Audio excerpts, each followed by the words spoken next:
I realize that you are on all different levels of being able to do this. There are, hopefully, you all know the Merkaba. That's a big advantage. We don't have to talk about that, which takes forever. And I think that most of you have your beams out. I've looked at quite a few of you. You're doing very well. Most of them I've seen. Better than I've seen before. I don't know really why. Usually when they come out, the beams are usually not perfectly straight for a while. They'll come out and they'll kind of droop or bend or something else like that.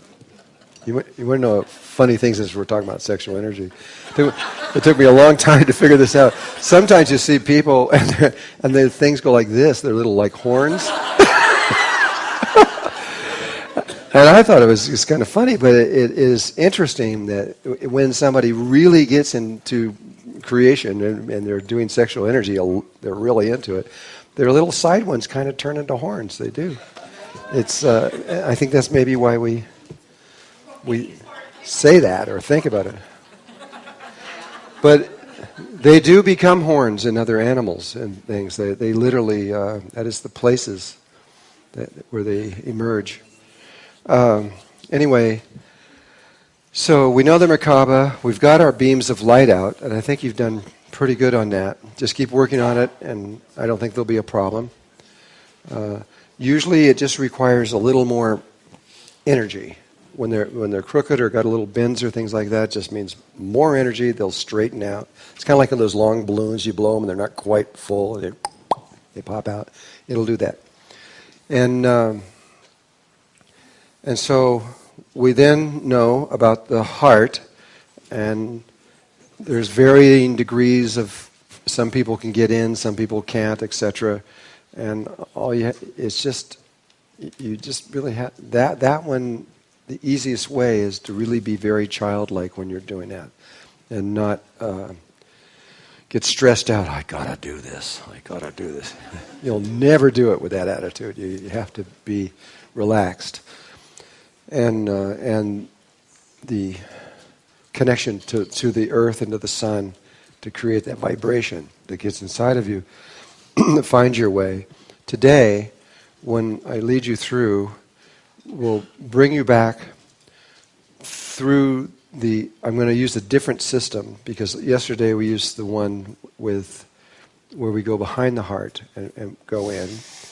And for all of you that are already there, you just go there. You don't have to listen to what I'm doing. You can just go to your heart. You don't have to worry about it. But for the other ones, we're going to try a different way today. It's simpler and it's more female, where you just go into the heart and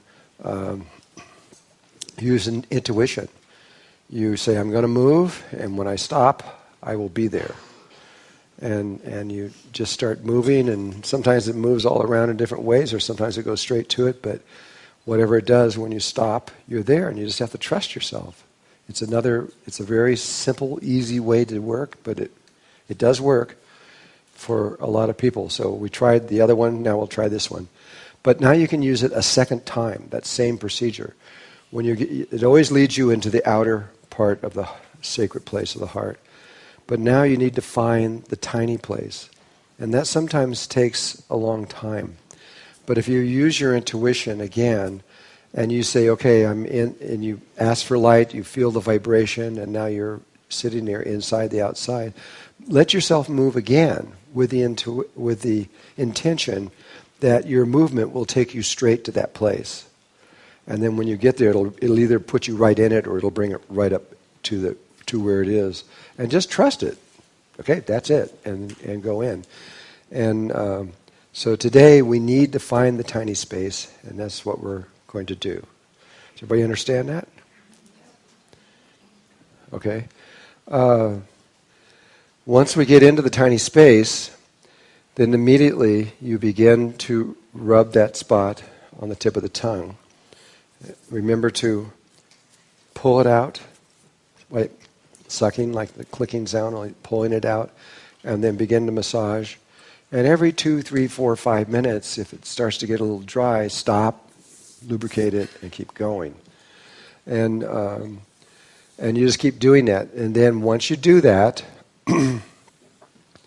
you bring your attention to the pineal gland, not the chakra, but the gland. And with your intention, you have it look at this spot up here, and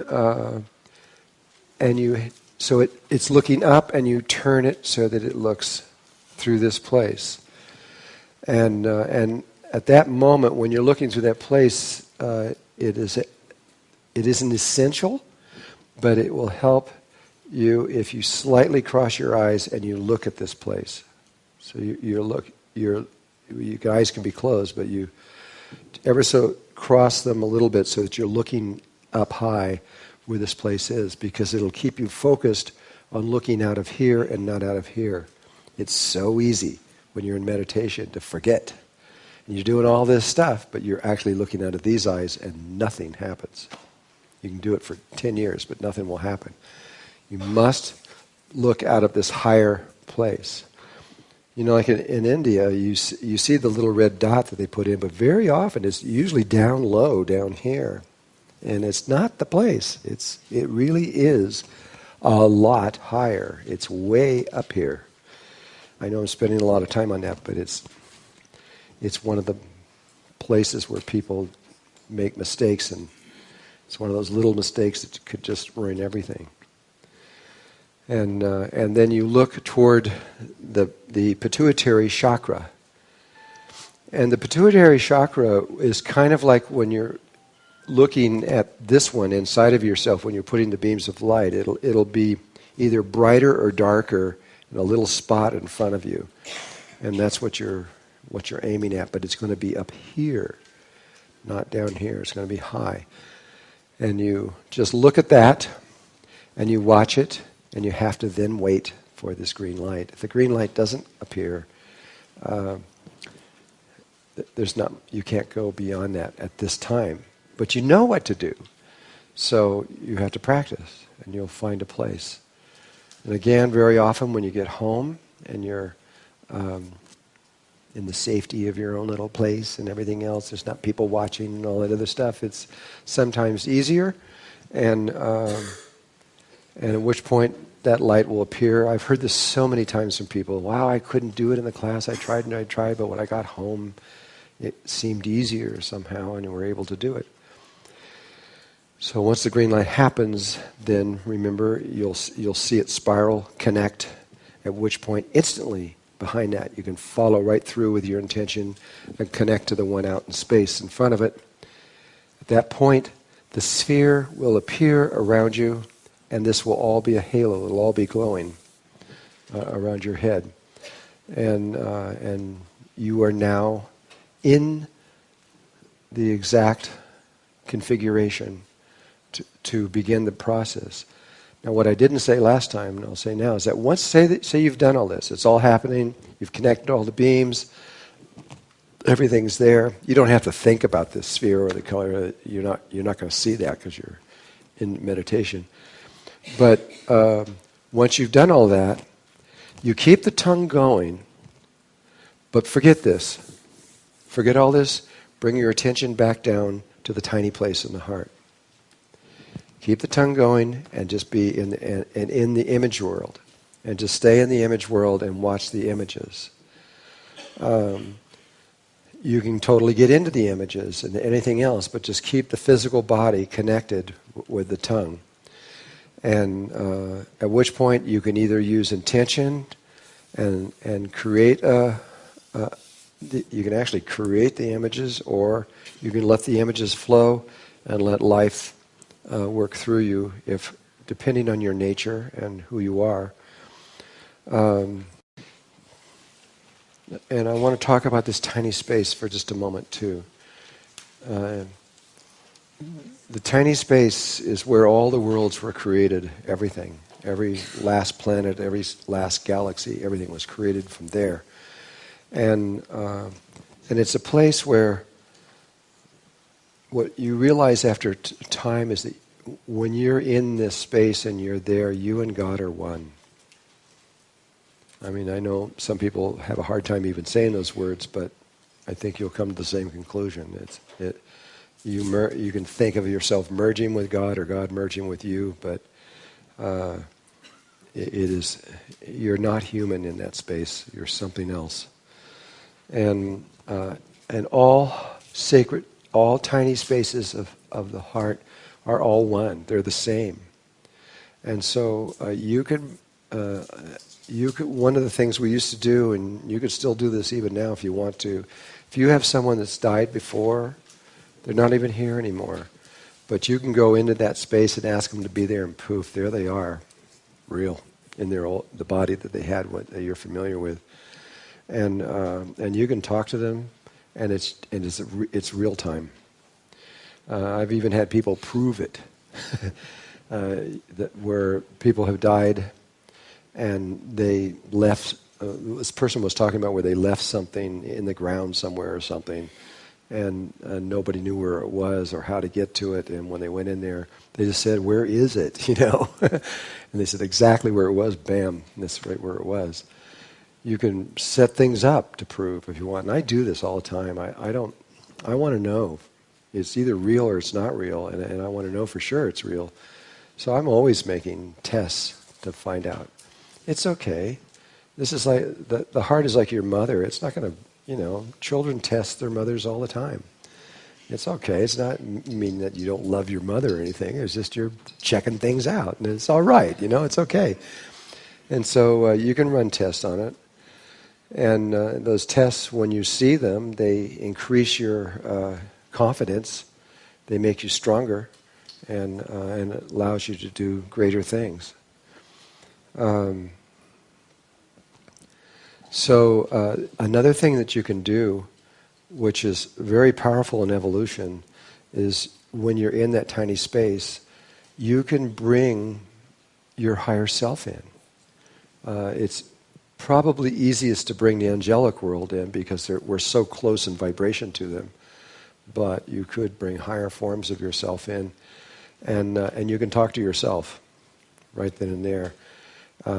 Sometimes by making that connection inside your heart to your higher part of your higher self, we have higher selves to higher selves even. I mean, it's more complex than it seems, but once you make connection visually and with your higher self, that in itself is a big accomplishment, because then you're getting information and guidance from a part of you that not only loves you, but would do anything to protect you. And so you get very accurate knowledge and information that is, you can't always tell what it is you need, but your higher self can tell very well what it is you need. And so it's going to, that's a big one. When you get that one, you can move really rapidly. And you can do it in your heart easily, where in a normal meditation you might never be able to find your higher self, but in this you can get it really fast. It's a great thing. And then there's lots and lots more, and explore it. Just like you were a kid, it's a brand new world in there, and there's so much. I finally went, and my wife came into my space one time, and we went down those little steps that I talked about at the end and into the green light where there's doors, and we were going by one door, and we both could feel this door, and we opened this door, and there, and this thing in the middle of it was a gold statue of Claudette and I in union together. And all around it were these crystals and all this stuff and everything else like that. And we discovered that in there, whenever we would go in there together, we could pick a crystal and it would begin to tell us with images something that we both needed to know. There was even a huge treasure chest over in the corner where we lifted up, and it was filled with all this gold and diamonds and all this kind of stuff. And we could draw upon that. It's just, this is I'm not saying you have that. I'm saying that we're all different. But within there is everything that you need in existence, no matter where you are. It's in your heart. We are whole, complete, and perfect, lacking nothing.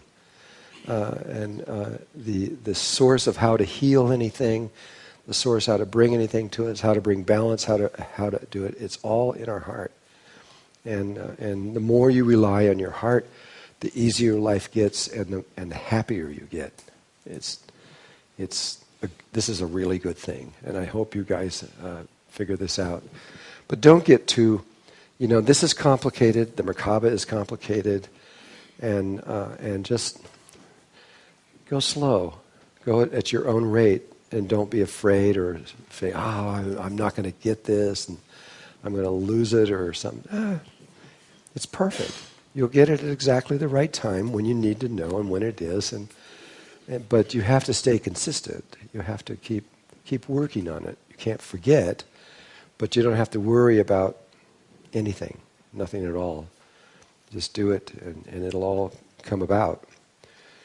And so I think I've done a second overview. Hopefully that helped a little bit.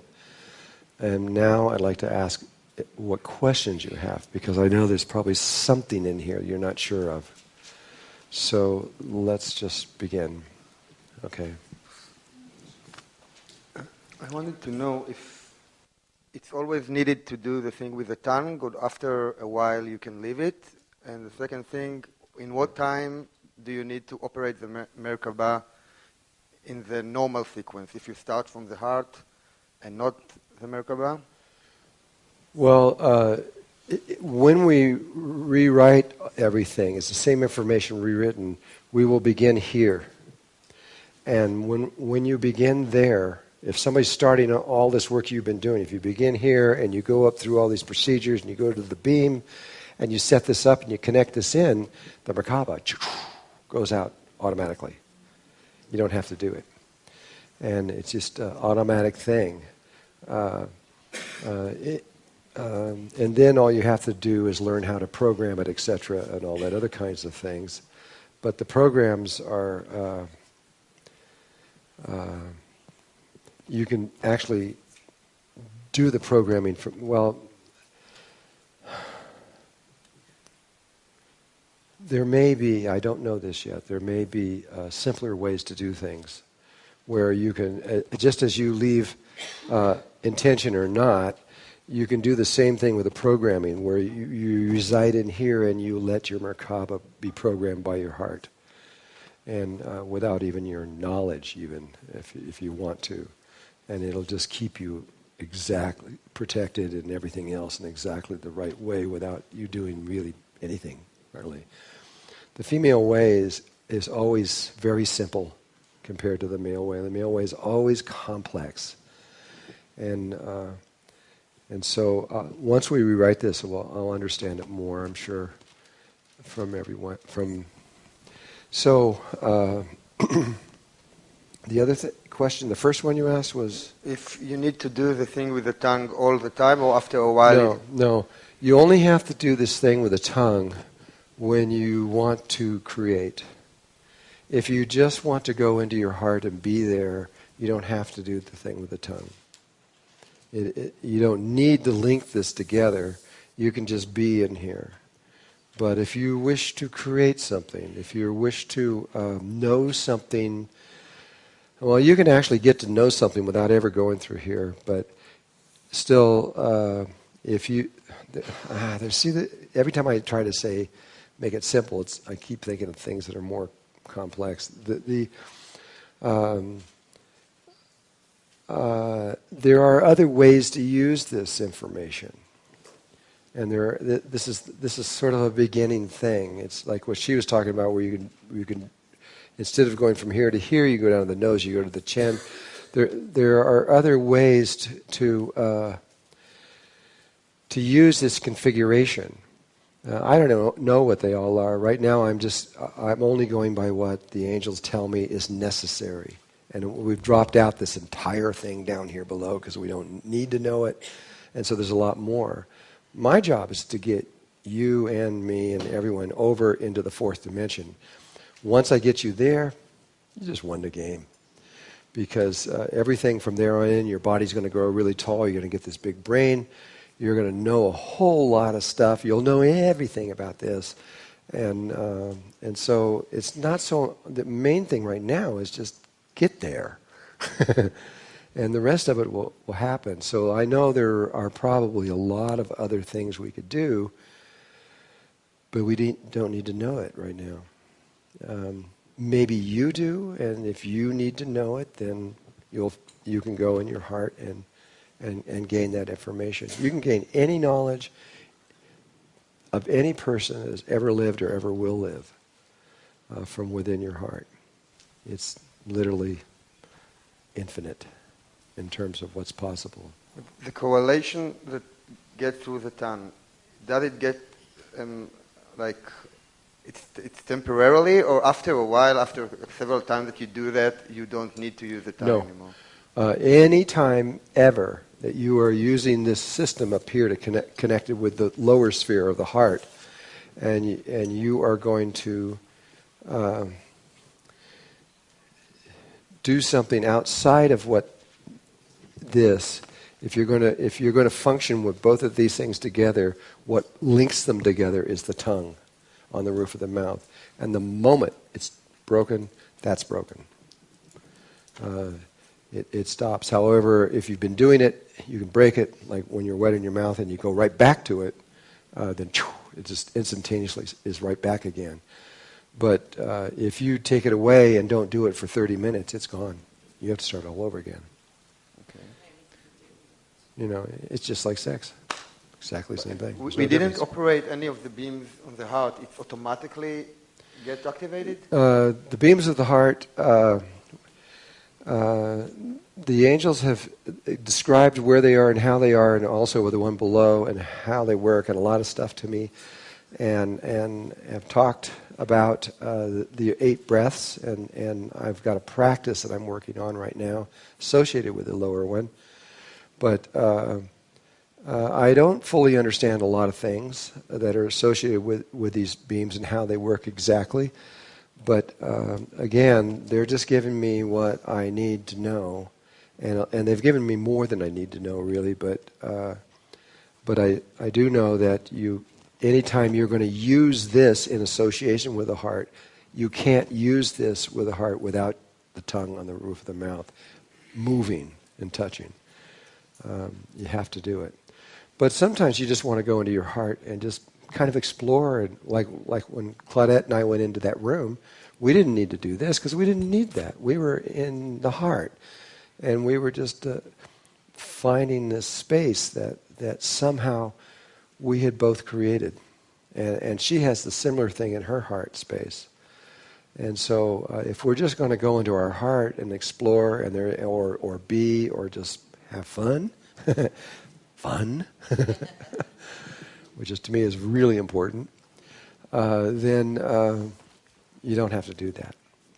But if you're doing something that involves making a change and altering something in the outer reality, you have to have the tongue on the roof of the mouth to connect all this stuff together. Thank you.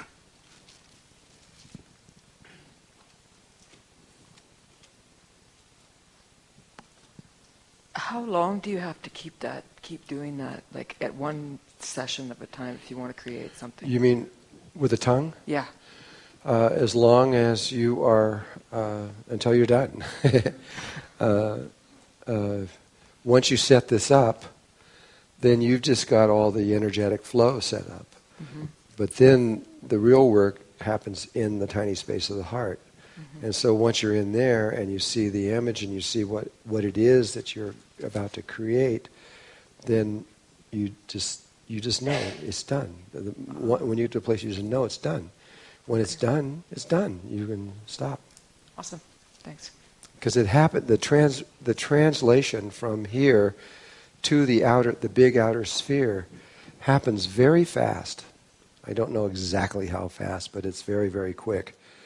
Like I said, it moves from the toroidal field. I don't know if I talked about that or not. It moves from the pretty certain it's from the inner toroidal field, which is from the inner space, And those lines of energy move up and connect at this point.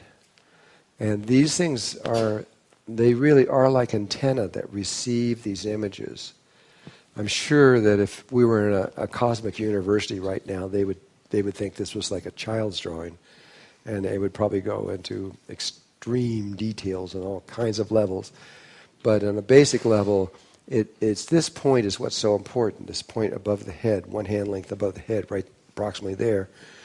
That's where the image comes in, and these things are on the surface. And the image first appears here like a nanosecond before, and then it goes to the big one. And all of it happens very fast. Once it's happened, it's happened. It's now reality. And so you don't have to keep doing this anymore. You can just, as soon as you can feel it, if you can feel when it happens. And then that's it. You can stop. You can just, or you can do something else or whatever. But that's all it is. It's pretty simple. Do you go back to the same creation, like in your case with your house? Mm-hmm. You did once, and that's it? That's it. You One time. consider that? That's it. It's happened. It's now reality. You may not see it right away. It may take a day. In our case, it took 3 days before we saw it, but that's not very long. And it's happened. In the fourth dimension, though, if you were to do something similar to this in the fourth dimension, it happens instantaneously. If you saw the image, bam, it would be there in front of you. You know, Babaji was really good at this. Remember him from... he was able to manifest entire huge palaces and everything else like that, all in a blink of an eye. And it's the same thing. It's the same thing over and over. It isn't that there's some other spirituality. This is it. You could go in a lot more deeper, complex understanding of it all, but this is it. There is one thing, I in terms of this lower circle, I don't want to get into all 8 breaths because it is very complex and we don't need to know. But there is one thing that they have me practicing, and I'll explain that to you. It would only take a few minutes, and it may help something you're doing. In sexual energy, the ankim, which we talked about in one of the first 2 books, does everybody know what that is? Does everybody not know what I'm talking about? 1, 2, 3, 4, 5. Oh, there's quite a few people. In Egyptian philosophy, the Ankh is the key to eternal life. And on all the walls, when you see a person holding the Ankh, it means they're an immortal being. They've been marked by that. And they no longer die, which doesn't mean that their body lives forever. That's not what it means. It means that their memory remains intact forever.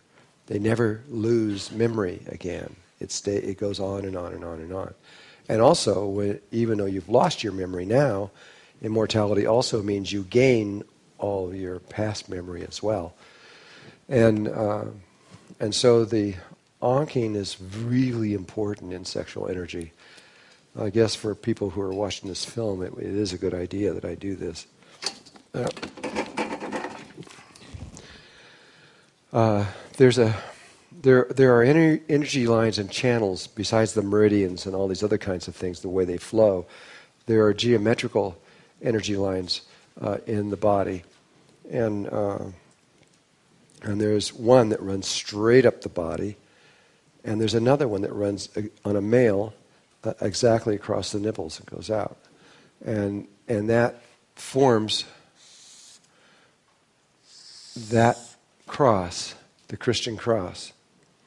This being the heart chakra, exactly in the center. It crosses between those two. There's an actual energy flow or lines that work on there. And if you were to look at this from the top, looking down at the human being, you wouldn't see that, but what you would see is that. That's this way. What it means is is that there is another one of these coming out three-dimensionally this way. So when you look above, you can't see this line. It's all in that one spot. This line is that line, but there's another line coming out. There's a cross from above. And both of those symbols are used for Christianity. But there's another one that's used in Christianity, which is this one.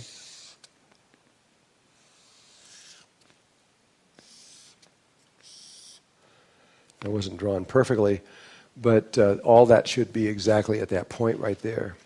And this was a big, huge secret a long time ago. And it was pulled into Christianity, taken directly from Egyptian thought. And what this is the cross here and the three-dimensionality of that cross. But it adds one line in there, which is simply part of the understanding of what's there. If you were to look at someone from the front, you see this. From the top, you see this. But if you look at them from the side, what you see is this. You would see this, and then you would see that. There is a loop, an energy loop that goes through the 13th chakra back to the heart chakra. And it's physically there. It's actually there. And so if you simply erase that, you get the Egyptian Ankh. This is really an important key in sexuality. That what happens is that when the energy comes up the spine, and this would be the spine here, when it comes up the spine from the base of the spine, it moves kind of like this as it's going up and passing through each one of the chakras perfectly, but moving like a snake as it goes up the spine. If you have an orgasm in this way, without doing anything, the energy goes up, it goes out the top, and you just lost all that energy. You became weaker. This is why in Hinduism they actually tell men not to have orgasms, because they realized that the Hindus they missed some important stuff, and so they had to try to compensate for it. They invented ideas that the sperm would come up through these I forget what nadis, I think they were called, and they were just trying. They could see what was happening, but they didn't know how to deal with it. The Egyptians knew exactly what to do to deal with it, and so the Egyptians say, "No problem. You can have as many orgasms as you want. It doesn't make any difference. Just do this, and it doesn't matter." Because what happens is the energy does not go up the spine like that. It goes up the spine like this, and then it wraps around here and comes back, and it keeps reverberating. I was in Holland one time, and they were testing this, and they made these long rods out of copper, and they filled them with crystals and all kinds of stuff, but I don't know about that. And in the bottom, they put a tuning fork. So they had a rod like this with a tuning fork at the end, and at the top, they had a place where you could screw different forms in. They used there's 4 basic Egyptian power forms, and they tried putting the Ankh right on the very top like that. Well, when they took the Ankh off, and they would strike the tuning fork, and I could time it, and it would go for a certain length of time, which was a few seconds, maybe 10 seconds or so, and then the sound would go away so you couldn't hear it very well after that. But if you put the Ankh on it and hit the same tuning fork with the same rod, the thing just kept going on and on and on and on. It went like a minute and a half.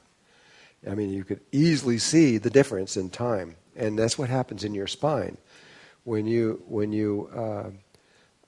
if you bring it up and you Ankh it, the energy goes up your spine. It then goes out the back, comes back around, goes over through the 13th point, and comes back down to the heart chakra again, and then goes down the spine, and then keeps coming back up and wrapping around and going back down and coming up and wrapping around. And so if you ankh after an orgasm, you give yourself a lot more energy. You don't weaken yourself, you strengthen yourself. And it is their belief that this leads into eternal life, the use of sexual energy in this way. You eventually become immortal just by doing that. And so that's something you'll have to think about and decide if you want to do it or not. But, it takes practice. Huh? Oh, I can't even imagine ever having an orgasm not doing that at this point. But when it comes out, you have to. You may not have noticed before. A lot of people don't know this, but the orgasm begins with an in-breath. You pull it up, and when your in-breath comes in, you pull it up, and it's coming up. And when it gets to this point, by intention, you have to force it out the back. Now, you don't want to go out the front because just like there's an anti-life cycle and an anti-life cycle, if you go out the front, it'll slowly kill you. Maybe not slowly. I'm not really sure. I'm not even going to try it. I believe my Egyptian teachers. He says it goes out the back. It can only be it's written right on their walls. It says it can only be received from behind, meaning you have to go out the back. And so you may say, okay, I'm going to do it right when it gets there. It goes up and you go, oh, darn, got to do it again. That's what I mean. You might have really. It took me 3 or 4 times.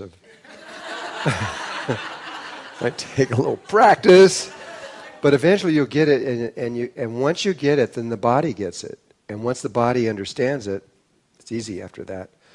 Then you bring it up, and it just automatically goes around and comes in. And the first few times you do it, it feels like this energy is coming down, and it feels like somebody went like that. I mean, actually hit you in your chest. It's so powerful. After you get used to it, you don't feel that bam so much anymore. But and once you set that up, and then it's just going to happen from then on, unless you put the intention that you didn't want it to happen anymore. But I don't know why, because it makes a much stronger orgasm, lasts longer, and it feels better, but it's healthier. You're actually taking prana from another dimensional world, and you're bringing it right into your body. You're filling your body with prana in a way that the body can really use. It's a good thing. It's a very good thing. But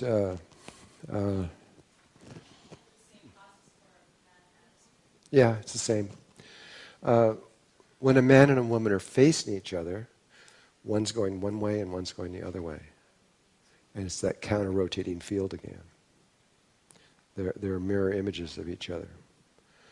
The fact that the entire configuration between a male and a female, when they're actually facing each other like this, one is a mirror image of the other one, and all of their when all of their points, if you have a female facing this way, and then a male is facing this way, and they're facing each other, all of their points line up with all your chakra points are in your body, but they're also on the tips of here. They're literally on the tips of each one of these things. The 8 basic chakras are. And so when the two are together in sexual union, these two fields are lined up perfectly. And at the moment, if they both ankh like that, what happens is the two fields actually move together and the points all become one. If you do this, you'll find with your mate that when you're doing that you will begin to come simultaneously. It begins to get easier and easier and easier rather than just one person, another person or something. It actually becomes a simultaneous thing. It's very powerful, and it's a, well... Is that with or without ejaculation? No, with ejaculation. You don't have to worry about that because if you're Hindu, you really worry about that. But if you're Egyptian, you go for it. It doesn't matter. And but if you ejaculate and you do this, you bring it out, and you just bring it out through the top of your head. You just took all that energy and threw it in the garbage can, and you're making yourself weaker. And that's what the Hindus found out. If you keep doing that, it actually makes you old, it makes you weak, and it's not a good thing to do. And so this is one more aspect that's important when we talk about sexuality, that this is assumed that you're doing this. And then there is another thing, assuming you're doing that, and you have all these other things involved, all this other stuff known, you can connect not from your heart up, but you can connect down to the genitals. And if you do, there's a training that begins with 3 breaths. And the first one is when you feel the orgasm coming, you do the ankh. That's the first breath. And you make these breaths as deep and as long as possible, because you only have 8. If you go all 8 breaths, it's over. You have to understand that there's time involved in here. And so when it comes up, you take a really deep breath and you pull it all the way up, let it go around, and you still keep breathing in, because as long as you're breathing in, it's still flowing on breath number 1. And then when you're full, you let it out very slowly, because it continues to pump this prana into your system continuously. So it could be, you could either have just a little bit into your system, or you could have massive amounts into your system. And so you keep pumping it in there until you can, and you're breathing prana at that point. And that's with the ankh. But when you go to breath number 2, you still are breathing prana, but you're now in the Merkaba field. And you switch to what you're familiar with. Instead of doing this, you instantly, on the second breath, you send the energy down and up to your heart chakra, same place, but from above and from below, bring it out into the sphere, bring it out into the big sphere, and send it through the entire Merkaba field. And it energizes another level of your existence. And it also, you want to simultaneously see it being sent into this sphere with all the beams of light. And it's pretty much a brain thing at first, but this is the next thing they're teaching me right there. And then on the third breath is this magical breath that I'm still trying to learn how to do, and I think I've just figured it out. I'll know, because you'll understand whether I know or not when I get there. The next one, you do not breathe prana. You don't pull prana in with your intention. You bring in void, nothing, nothingness. And so you're breathing void, and you bring it into the sphere of this Leonardo sphere, first from above and below in polarity, just like you did before, but you focus on here. And as you breathe in, but then as soon as you do, immediately, you switch, you have to learn how to switch to a way where you're breathing without polarity. I've thought about that for 4 years now or more. How do you breathe without polarity? The angel said you will know you're doing it right because you will float, you will break your connection with gravity, you will float off the ground about a foot, and your body will begin to glow in the darkness.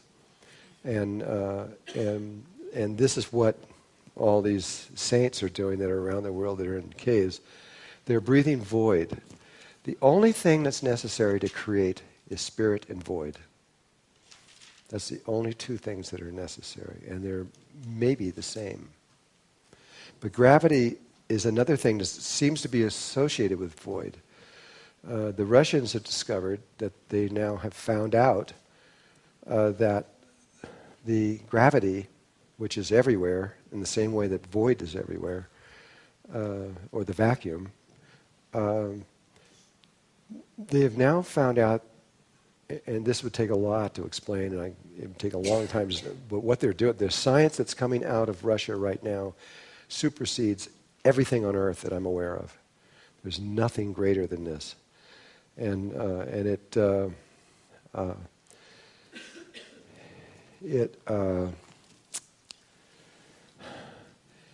the gravity field is a living being, and it's alive. It's conscious, and they can scientifically prove it. They can communicate with it and change gravity at will when they're in direct communication with gravity. And they know when they're in connection with gravity because they break the gravity field and they float off the Earth. And this is the research that they're doing over there. And so it's all the secret that lies. This is what the angels keep telling me. The secret is knowing how to breathe void without polarity. You can think about that. I've spent so much time thinking about that. I mean, it's really hard to do because I went through a million different configurations, and I'm just now beginning to understand because of the plasma beings that are in the Earth that are teaching me right now. They've now shown me the secret to all of this, but I haven't been able to actually get to the point where I can manifest it yet. But at this point now, I feel like I know where I'm going to do this, and then there's 5 more breaths in here. These are the first 3. Once you break the bounds of gravity, then there are 5 more breaths you can take, and you're breathing the elements. You're breathing fire, then earth, then water, then air, and you go through this particular stage, and then you breathe them all at once on the 8th one. And at that point, in that moment, you can create anything. Anything at all. But it usually takes 3 or more people to do that in conjunction with each other. But they said that I could do this level by myself. And so that's what I'm working on. I'm just telling you what I'm doing right now. And after many years, I'm finally getting to the place where I think I understand what the heck they're saying. Where are you? What do you mean by polarity? Okay. What do I mean by polarity is what he said. Positive and negative, male and female, up and down, hot and cold. In other words, you're not breathing from... here, if you're breathing from above and below, that's a polarity breath. Okay? You're breathing from this end and this end, north and south, polarity. If you're breathing from inside and outside, that's polarity. How can you, if you're breathing all from outside going toward the end, it's still polarity. Or if you're breathing from the inside out, it's still polarity. I mean, how do you do that? And I could never figure out how I could even configure to make that kind of breath yet. And until recently, I have a very good idea now. We'll see what happens. Yes. Would that be circular breathing? Circular breathing is probably associated with it, but not in a circle.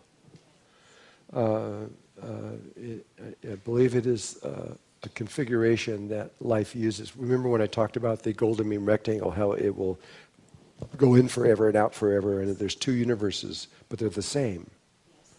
It's only when you can see that male and female are not separate, but they're one.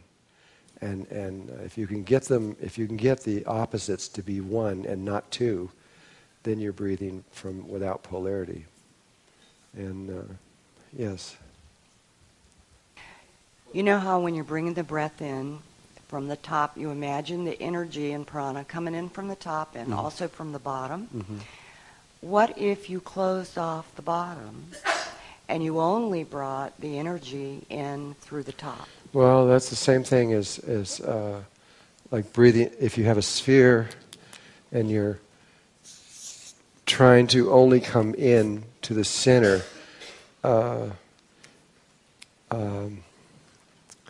it still isn't a unity breath.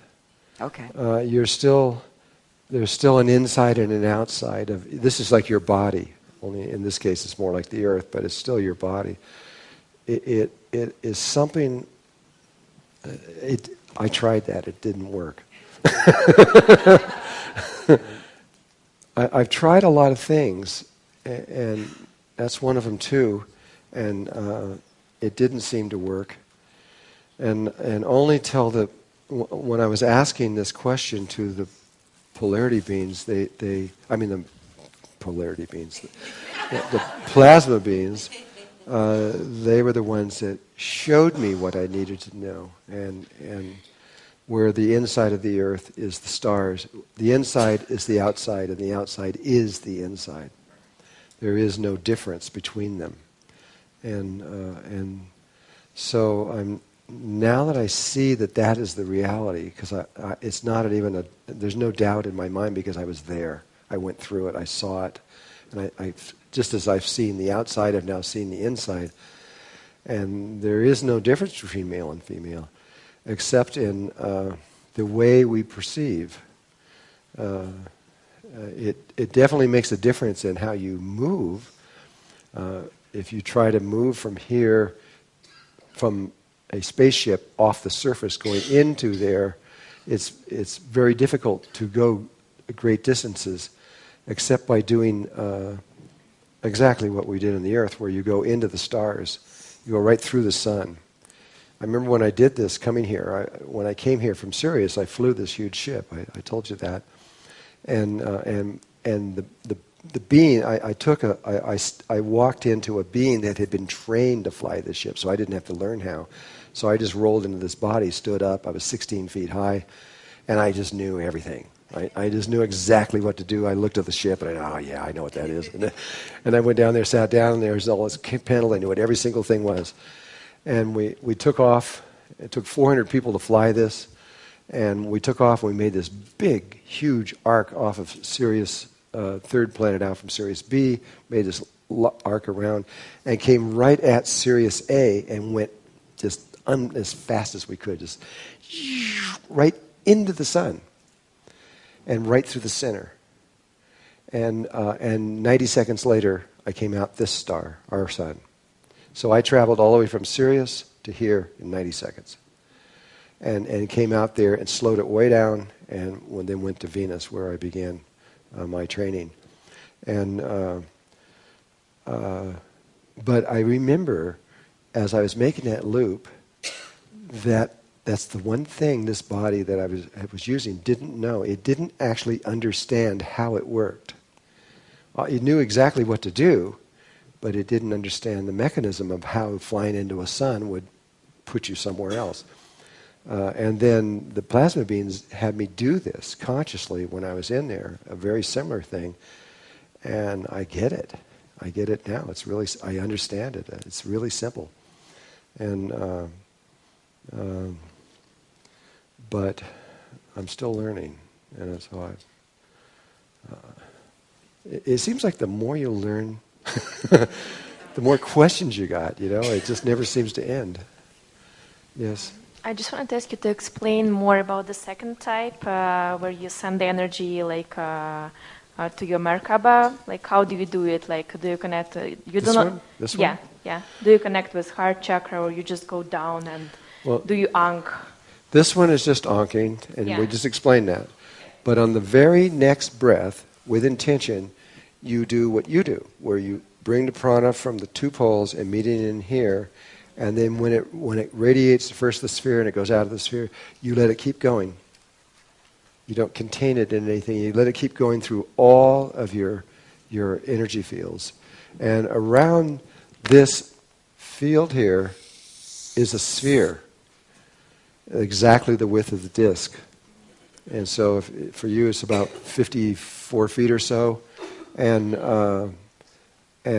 so you want the energy to expand from where it comes almost from the center, and then expand out into the big sphere, this big one. So it encompasses all of your Merkaba field. We usually don't talk about all this stuff out here. We only pretty much talk about the star tetrahedrons, which are right in the center. But there's a lot more going on. I mean, the entire universe was created just by the images that are inside that sphere. And there's a lot of stuff we don't talk about either. It's like this is the external field of the Merkaba. And it's shaped like, where is it? Oh, there it is. It's got a pentagon. See, you'll see hexagons and pentagons. It's a pentagon on top, pentagon on the bottom. They're faced in opposite directions. And that's the axis of your breathing tube. And then there's a sphere that goes around here. That's the outer shell. But when we talk about these kind of forms, each individual one of them, we're only talking about the surface. I'm just talking about the surface of this thing. But internally, if you could see all the lines moving in here, you can't even hardly see through this. I've got one made out of straws from McDonald's.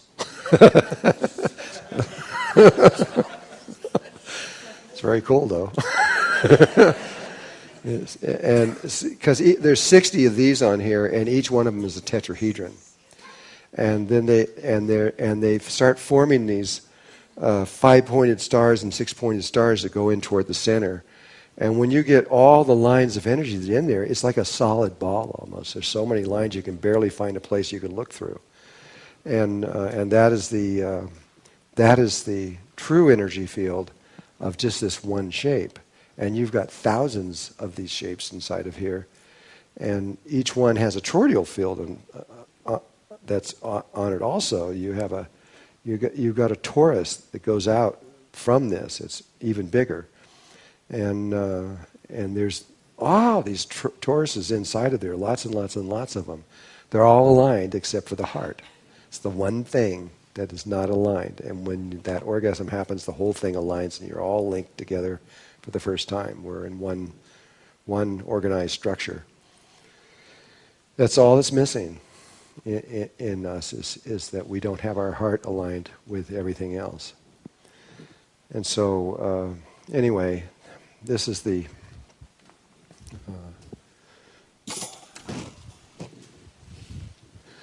that's. So when I'm talking about sending the energy out, you're sending it radially out like a sun in all directions to everything that's in here. You don't have to know what all that stuff is, just intention that goes out through the entire thing. That's on the second breath. But you also want to be sure that it includes the beams of light and all that stuff in there with your intention, because that is a core aspect of this that's so important. In other words, the Merkaba is one thing that comes out there, but the beams of light and what goes on in the brain is a very essential, primal aspect of all of this. Even though it looks different and it looks like it's almost unrelated, it's not unrelated. It is directly connected together. And so I hope that answered your question. You just let it, just with your intention to go throughout all your fields. You don't have to know what they are. It's just the intention. Go everywhere in my light body. And that's the second breath. And the third breath is where you don't breathe prana, you breathe void. This is kind of a side thing. I know it's kind of a side thing. But if you can do this, everything else is going to happen, follow behind for sure. But we don't have to. Maybe I shouldn't have talked about that. I don't know. Maybe I should have just not talked about that. So, I'd still like to ask you a question about that, because you said the other breaths are related to the elements, and I was wondering if you know about the Huna way of breathing, like they breathe the elements in through their skin, through their pore flaps. There's all over the world they have different ideas. A lot of people are involved in breathing the elements, and some of them have different ideas. Some think there's 4, some think there's 5, but there's really 6. There's 6 elements. And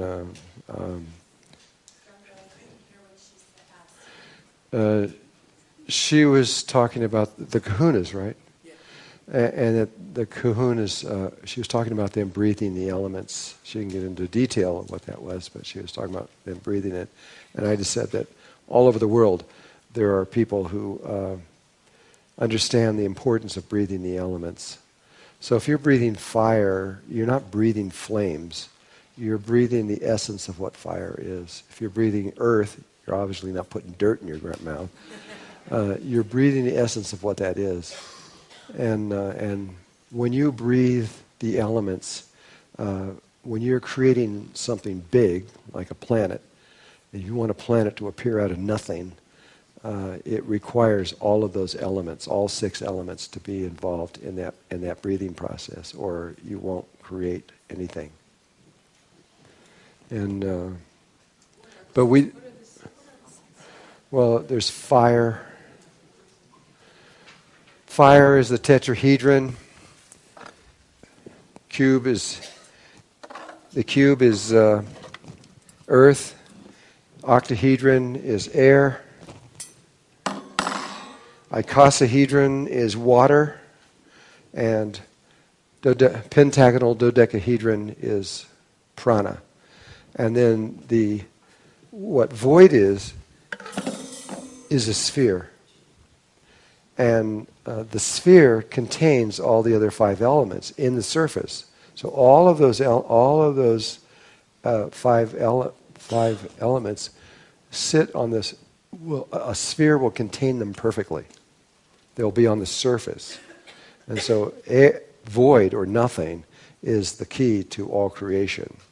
And so all creation really only requires void and spirit. Those 2 things. Spirit consciousness and nothing can create anything, because nothing contains everything. But you can get more precise, you might say, by precisely not only breathing just void and spirit, but also bringing in the other 5 elements through your breath.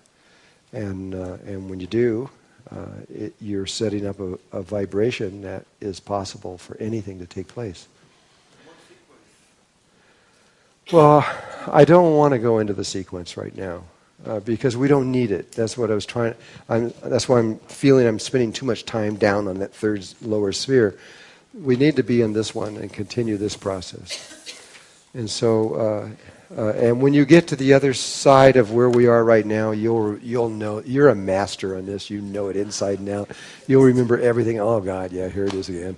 And you'll know exactly what to do. However, no matter how much of a master you are, very quickly we're going to be entering into experiences that you've probably never had before, because of the speed at which the evolution is going to be taking on, and the levels at which it's going on. It's going on to we're going to go from here to the highest level in existence, and I don't know the exact time, but I'm going to guess 7, 8, 9 years, which would normally take the entire length of a universe, usually billions and billions and billions of years. We're going to do this like the speed of light. I mean, it's going to be so fast. And I can hardly wait. If you like motorcycles, this is going to be better.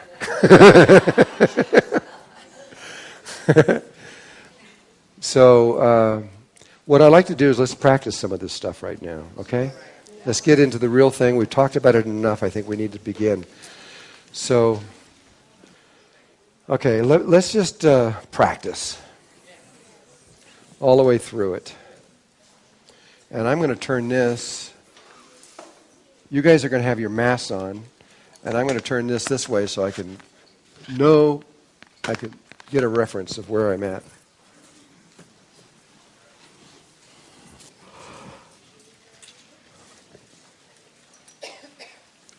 To this part here, I'm going to assume you're in your heart, okay? So we're not going to go into the heart right now. We'll do that when we get outside. But right now, you've left the brain, you're in the heart, you found the tiny place in the heart, and now we're going to go through from what happens when you get to the tiny place in your heart. Okay? So I'm assuming you're in the tiny place of your heart. At which point you now put your tongue on the roof of your mouth to that, and find that little spot and begin massaging it. And maybe you might suck it out a little bit, pull it out. Not with a clicking sound, but with right before you click, that pressure you pull on the roof of your mouth. Pull it out and begin to massage that little place. You actually can massage that place for, I would say, at least 10 minutes, 5 to 10 minutes, before you even bother doing anything, because nothing's going to happen that quick, usually. Now, once you have done this a while, you could make this happen very fast. But usually it's going to take a little while.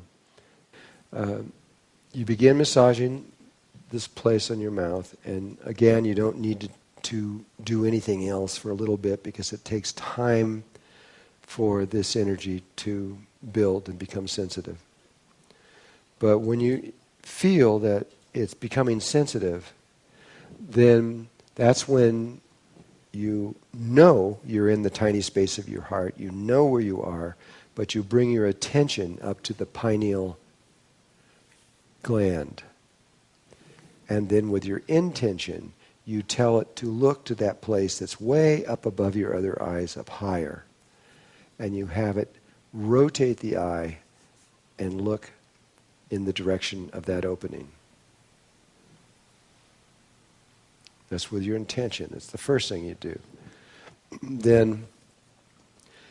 Then you move your attention to the pineal chakra, which is just a tiny bit of space in front of it. And you then see the pituitary chakra in front of you. You find it. It's in front of you. The eye has been rotated. It's looking in that direction. And so in that position, you continue to look at the pituitary chakra until you see the green light. You can't go any further until you see the green light. There's nothing you can do. Your alpha is not strong enough. What you can do while you're doing this is think happy thoughts.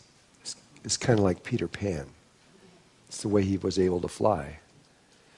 How do you fly? You think happy thoughts.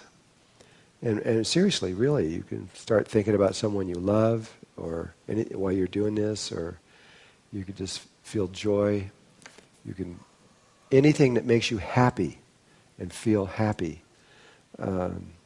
Maybe it's a cookie for you, whatever, that makes you feel happier. You've just increased the chances that the alpha is going to be strong enough. But just feeling someone that you really love is a very powerful one.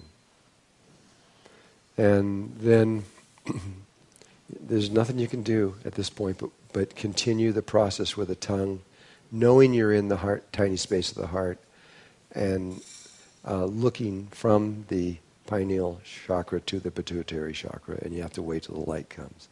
Okay, let's say the light comes now. And the light appears. And then there's still nothing you can do. But you realize that the alpha is strong enough, and that it's going to happen. It will happen. Once the green light appears, it will happen. It's just a matter of time. And so you get prepared. You know that it's now going to happen. And then what's going to happen, it may take another 5 minutes or something like that, or who knows. And then this thing is going to do this amazing thing where it turns into a spiral, or it turns into concentric circles or concentric squares, or it becomes a tube, or maybe something I've never seen before. But you will know that what's happened. It's a really strong feeling when this takes place, that you know something amazing is taking place. And it happens. And so once it happens and the spiral goes in there and links with the other one, then all it takes is just the intention to look through that chakra to the one that is outside of your head and link with it. It's really easy to do that. It's not hard. That's not one that stops anybody ever. But once you connect all the way through, then that's it. You can then drop your attention on the brain altogether and bring your attention down to this tiny space of the heart.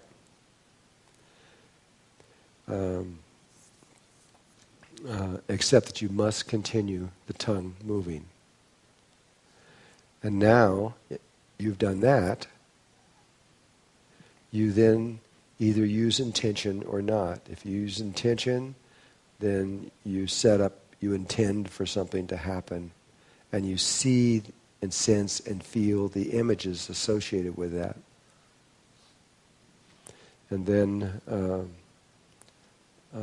then once you see it and you feel what it is, you just a knowing comes. I don't know how to say it. You just know that it's done.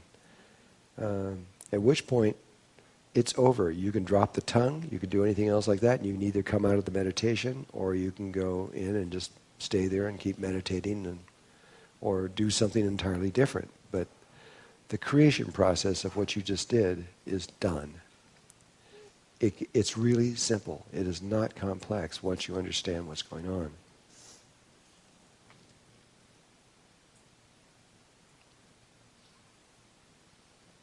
Okay. Now you can take your mask off now for a moment. I wanted you to go through it with your mask on so you could go through the sensation of the feelings of what we're talking about. I just realized I'm going to tell you what happened when I was in the chamber with him. On the fourth day or fifth day of this work, and Claudette was with me going through this too.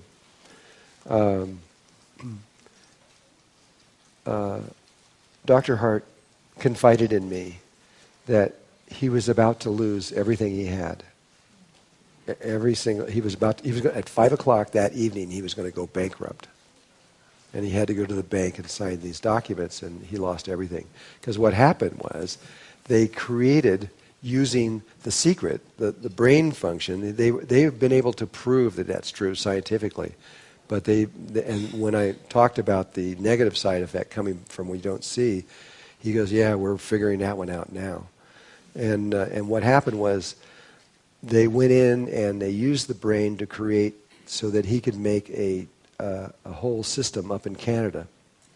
And when he did, this guy came in and gave him all this money, and he went out and took that money and a bunch of other money and bought this land up in Canada so that they could own the land.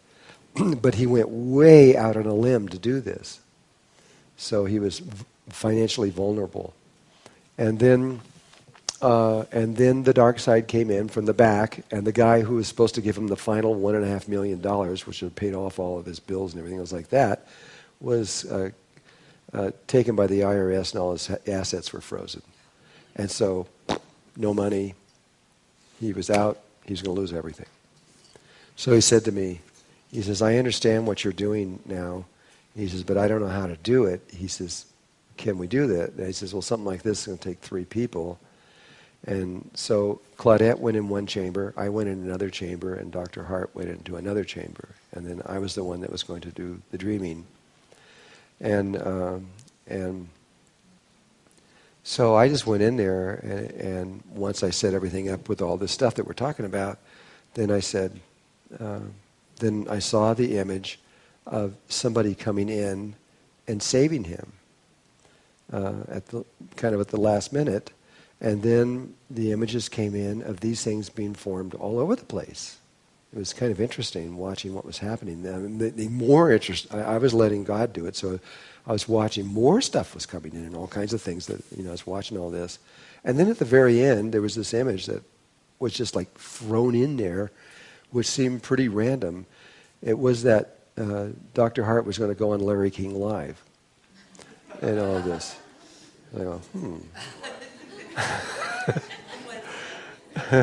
So I went back, and after we came out of that, I told Dr. Hart the whole thing. I says, well, this is what I saw.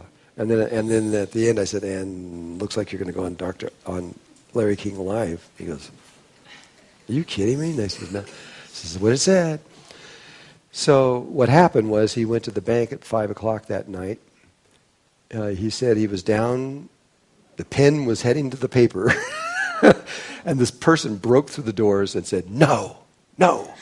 He says, I know what's happening here, and I'm not going to let it happen. He flops down a check for $1.5 million on the table. He says, "This will cover everything." And then that night, when he was asleep, and he hadn't even had a chance to even talk to me, somebody calls him from Holland and said, "I've been watching you for years, and I've got $6.5 million or something. I want one of these over here." And then right after that, then the next day, the guy from Mexico calls, and it just started. It was really weird. It was just coming from everywhere now.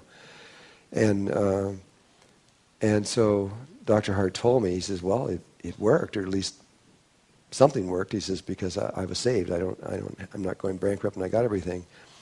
But about 3 or 4 months later, Larry King Live calls him up. They come out, they film the whole thing, and he goes on Larry King Live. It actually happened.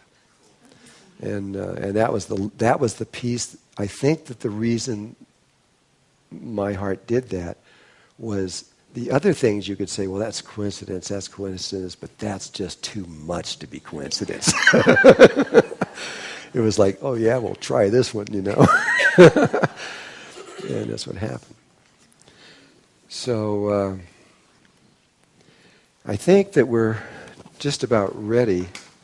O-E-I-O-U. Sometimes Y.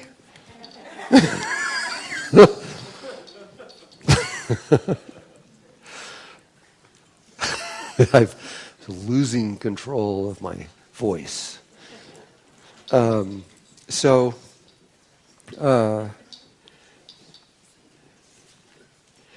don't know. Do you want to try this on your own one time without me saying anything and see that? No.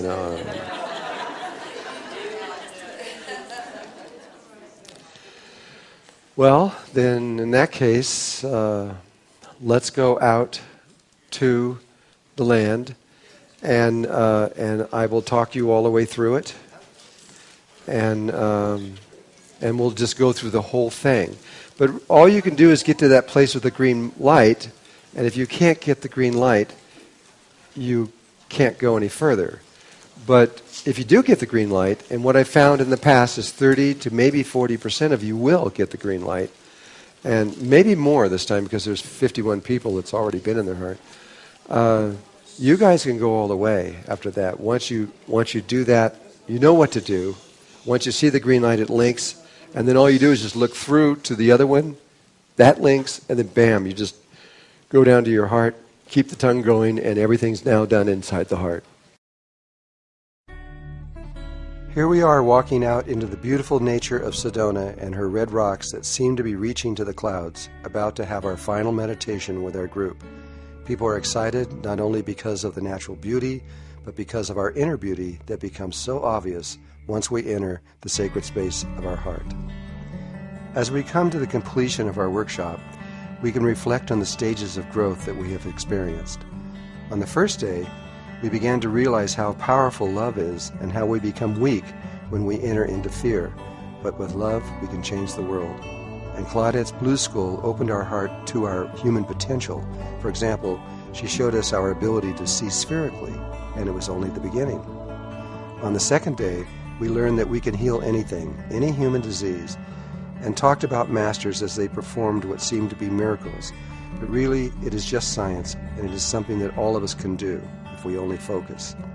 Then we began to heal each other in an experience that not only healed many people who were present, but the experience will stay within their hearts for the rest of their lives. On the third day, we entered the mind to realize the nature of the brain and its possible intimate relationship with the heart. We learned to activate our pineal gland and open our beams of light around our head, preparing the connection to link the heart to the brain.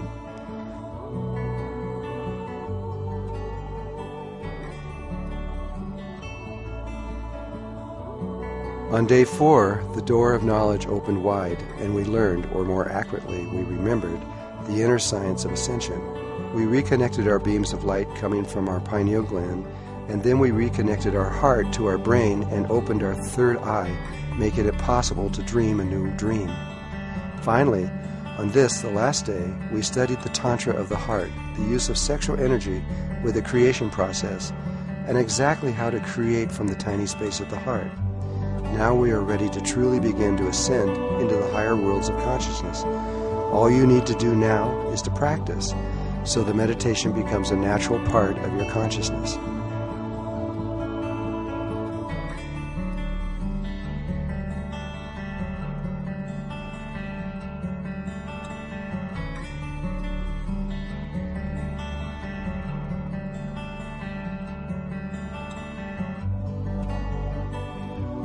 You who are watching this film, I wish to thank you for having the courage to watch something that is so outside of natural consciousness. And my prayer is that you also remember the truth of your existence, begin to breathe from your tiny space of your heart, and to remember your intimate connection to the source of all life everywhere. Without even knowing you, I can say, I love you, for you are me and I am you. Trust in yourself, stay connected to Mother Earth and Father Sun, and you will find your way through the darkness of this world into the brilliant light of the new world that you will create in Lakesh, from my heart to yours.